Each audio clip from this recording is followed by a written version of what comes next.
Welcome everyone to Borderless Magazine's panel about voting in Illinois. I'm Diane Bouchalil, Borderless Magazine's engagement reporter. Borderless Magazine is your local source for immigration news, and you can read our stories on borderlessmag.org. And while you're there, don't forget to subscribe to our weekly newsletter to never miss a story. So the elections in the US are less than 2 weeks away, and around 800,000 immigrants in the Chicago metropolitan area, or about half of all immigrants here, are naturalized citizens, which means they are eligible to vote. We know that many of you still have questions about voting, so we've brought together some people to help answer your questions. So we are joined today by Fred Tsao, who is Senior Policy Counsel at the Illinois Coalition for Immigrant and Refugee Rights.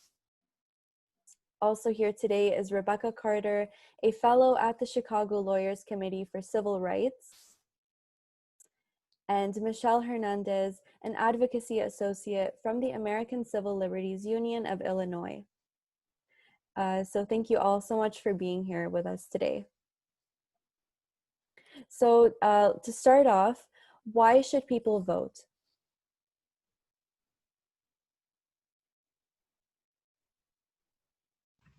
Well, I guess I'll get started there.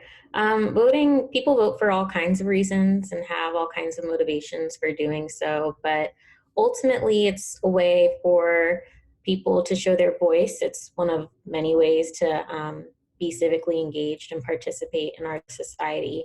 But just in the way how our government runs and how choices are made both at the local, state, and federal level, voting is an important part of civic engagement, and all stages of government have an important impact on our lives. So voting is a way to hold some of the power in how we're impacted. Americans throughout history, I'm sure many of you know, have fought and died for the right to vote because it is such an important right.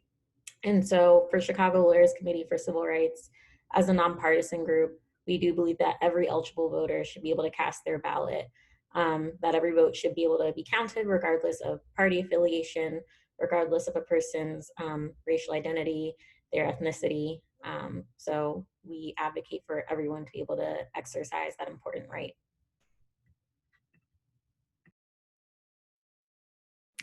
Yeah, I think Rebecca put it very well. The only thing I would add is that we run a citizenship program at ICRRR, and interestingly enough, many of the people we see, most of the people we see actually seek out applications for naturalization for citizenship precisely so that they can vote.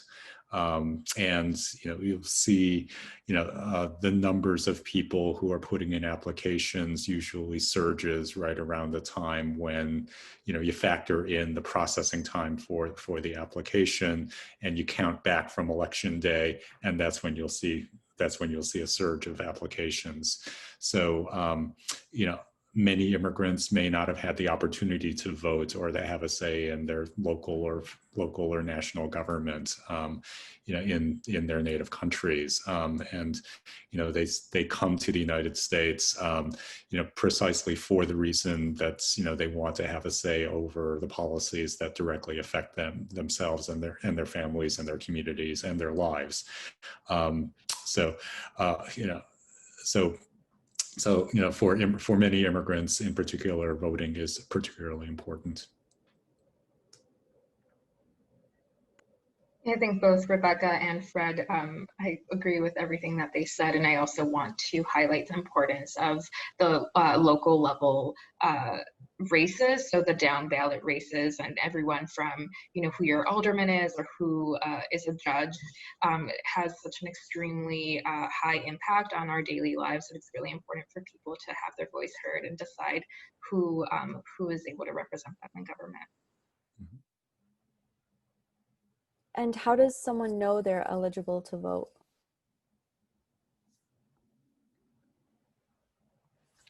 So individuals can check their registration status on the Illinois State Board of Elections website or Secretary of State website. You can put in your information, your name, your address, and it'll tell you your registration status.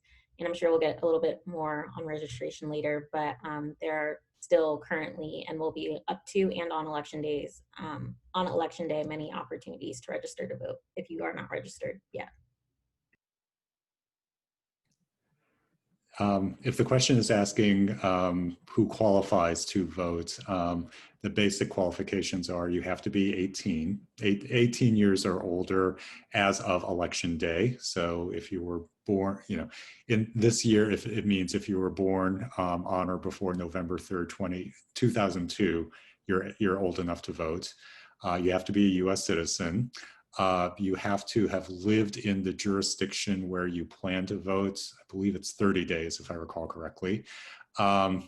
And finally, you must not be incarcerated in prison serving out a criminal sentence. So if you are in jail awaiting trial for a criminal charge, you are eligible to vote. And I know some organizations are working in the jail to make sure people do vote. Also, if you've been released, if you're no longer incarcerated, you're able to vote as well. I hope I got that right. Yeah, and just in addition to that, Fred, thank you for highlighting that. If you are on parole or probation, you are also allowed to vote. As long as you're not in the Illinois Department of Corrections, you are an eligible voter, and as soon as you leave, your voting rights are restored. You do have to re-register in case you were registered beforehand, but Illinois is one of those states that actually has a pretty good voting record, and so a lot of folks here are allowed to vote. And so the elections are less than 2 weeks away. So is it too late to register? No, and I think Rebecca covered this in the earlier question. So in Illinois, you can register now in person through Election Day. So you can even show up on Election Day on November 3rd and register at your local precinct. You do need, I believe, two pieces of identification to register. It's too late to register online, but you can still do so in person. Okay, and how do you apply for a mail-in ballot?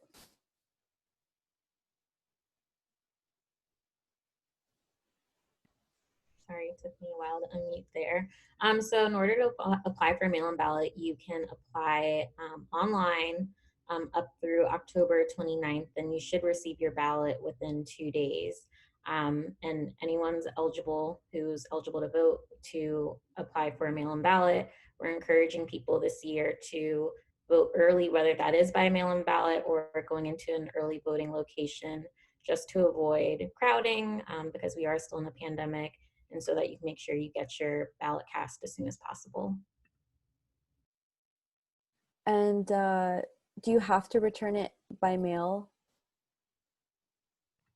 No, you don't actually. So just want to stress this so much. There are a lot of reasons why a person might want to return their ballot through the postal system, or they might not feel comfortable doing so. And we want to recognize that all of those reasons, one way or another, are valid. So you have many options available to you. You can return your ballot through the Postal Service. You can return your ballot at a Dropbox location at one of the early voting sites.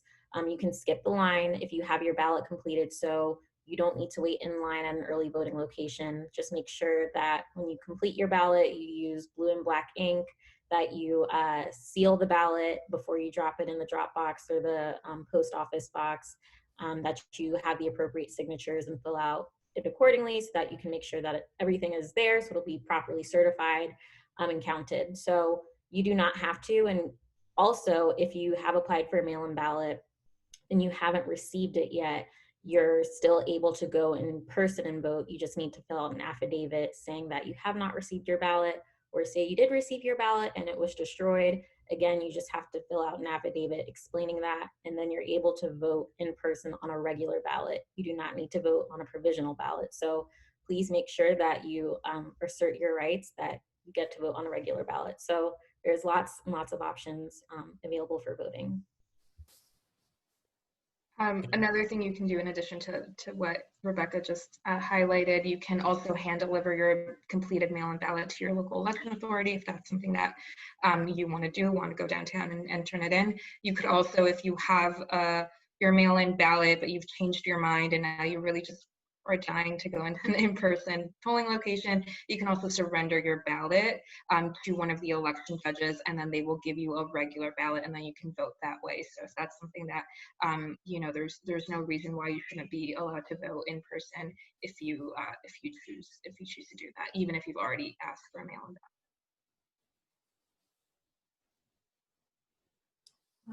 Awesome. So you're able to vote in person. So how does someone know where their local voting place is?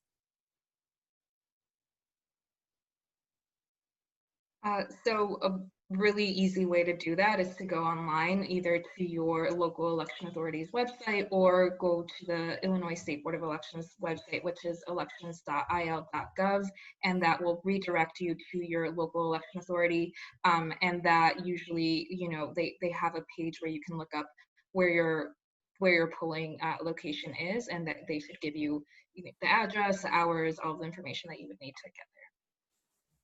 And you can also contact the Nonpartisan Election Protection Hotline, 866-OUR-VOTE, or also any of the non-English companion lines.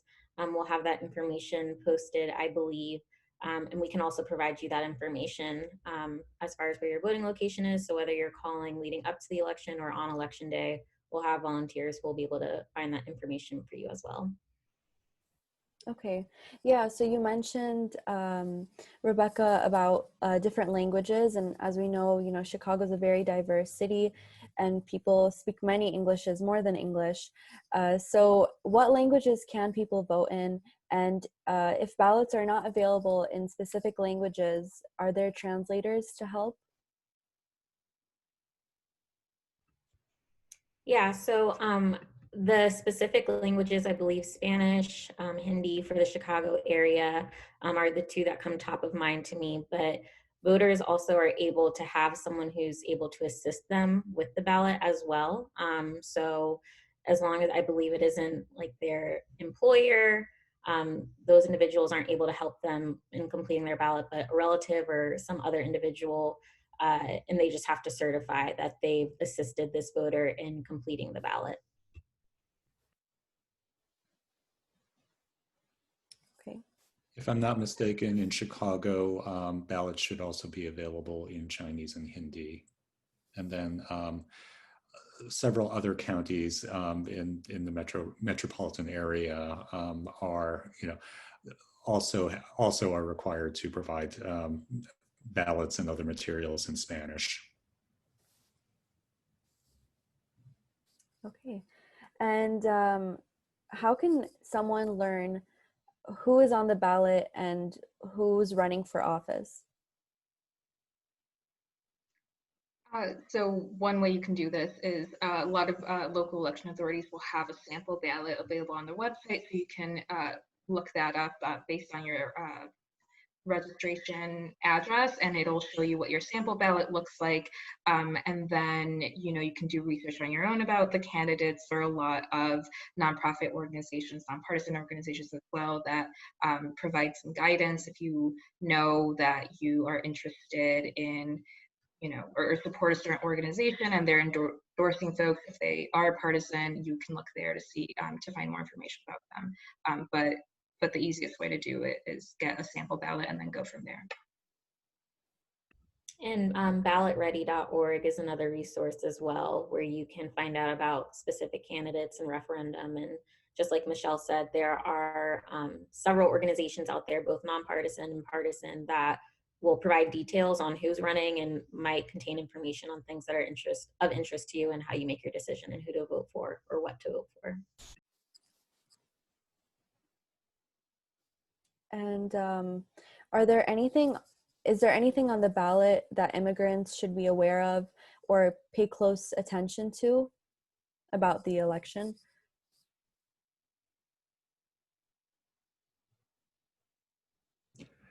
Well, you know, definitely, it is going to make a difference with respect to the way immigrants are treated in this country and in this state. who the president is going to be, who the U.S. senator is going to be, who your congressman is. But to echo what Michelle said earlier, local elected officials also have quite a bit of say with respect to policies that affect immigrants.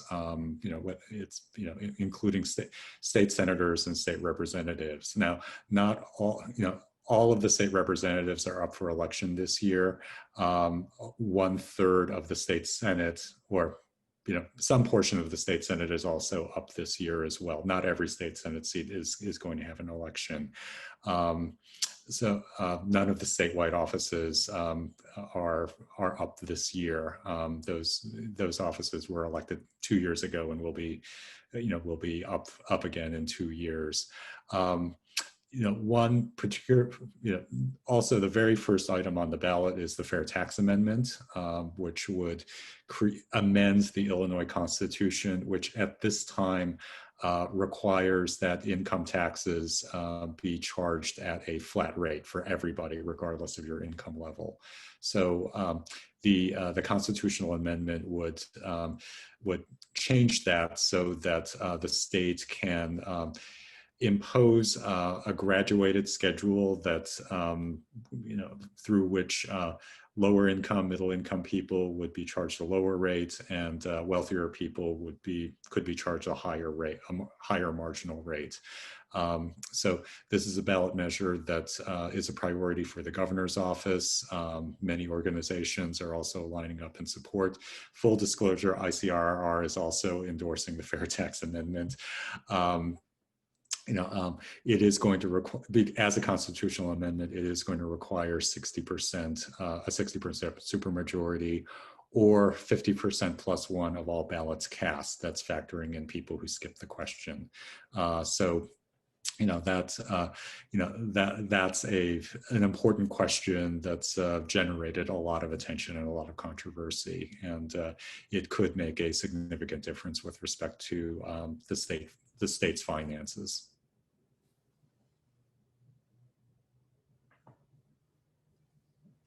Great. So we have, would anyone like to add anything before we move on to questions from the audience? All right, so as I said, we have a question or a few questions from the audience. This person asks, I'm registered to vote, and usually I vote in person, but I keep getting notices in the mail telling me to vote by mail or register online. What should I do? So the first thing I would recommend is to check your registration status online. I would want to know where these notices are coming from. They might be from partisan organizations or different organizations, or they might be from the government. So just checking that, but you can, sidestep all of that and just check your registration status online, and then make a decision from there in terms of whether you want to apply for a vote by mail ballot, go vote early in person, or vote in person on election day. So the most important thing would just be to check for yourself online, because lots of organizations are able to send lots of voting related materials to us. And so that can cause a lot of confusion. So being able to just check online is probably your safest bet. And another person asks, this is my first time voting.